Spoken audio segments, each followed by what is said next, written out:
ये हमने मार्के हक इंडिया और पाकिस्तान की जो सारी चीज़ें हुई हैं हाल ही में, तो दुनिया को हमने दिखा दिया कि हम कितनी बड़ी पावर हैं। हम मुश्किल हालात के बावजूद, मुश्किल इकॉनमी के बावजूद, हम पैसे नहीं थे हमारे पास, IMF के डिफरेंट प्रोग्राम्स के अंदर हम जा रहे थे। यहाँ पे अमन व अमान की सूरत हाल अच्छी नहीं थी, टूरिस्ट पाकिस्तान नहीं आ रहे थे, फ़्लाइट ऑफ कैपिटल था, ब्रेन ड्रेनेज था, लोग यहाँ से मुल्क से भाग रहे थे। सारी चीज़ें ये हिस्सा बनती नहीं है किसी दौर में मीडिया की शहसुर्खियों का। लेकिन जो हमने इंडिया को जिस तरह से जवाब दिया है, उसके बाद से दुनिया का एतबार पाकिस्तान पे खासा आ गया। जितने भी GCC कंट्रीज़ थी, गल्फ़ कंट्रीज़ थी, वो भी, उनके भी हम ब्रदर इस्लामी मुल्क हो गया। ये ईरान वाले टाइम में भी आपने देख लिया किस तरह तशक्कुर, पाकिस्तान तशक्कुर की बात हो रही है।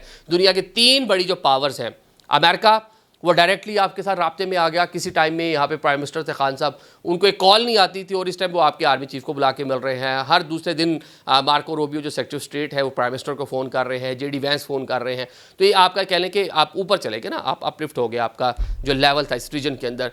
चाइना के साथ आपके जो मरासिम हैं वो आपके सामने हैं, कितने एक कह लें कि स्ट्रॉन्ग रिलेशनशिप है। थर्डली जनाब, रशिया के साथ आपके कितने अच्छे मरासिम होने जा रहे हैं और कितना आपके दरमियान अभी देखें कार्गो ट्रेन, फ्रेट ट्रेन, इस तरह के मामलात, आप उनसे पेट्रोलियम मसनूआत ले रहे हैं, ट्रेड बढ़ रही है, पीपल टू पीपल रवाबित जो हैं वो बढ़ रहे हैं। तो ये अच्छी चीज़ें हैं, अच्छे साइन हैं, अच्छी चीज़ें हैं जो सिंबॉलिक हैं।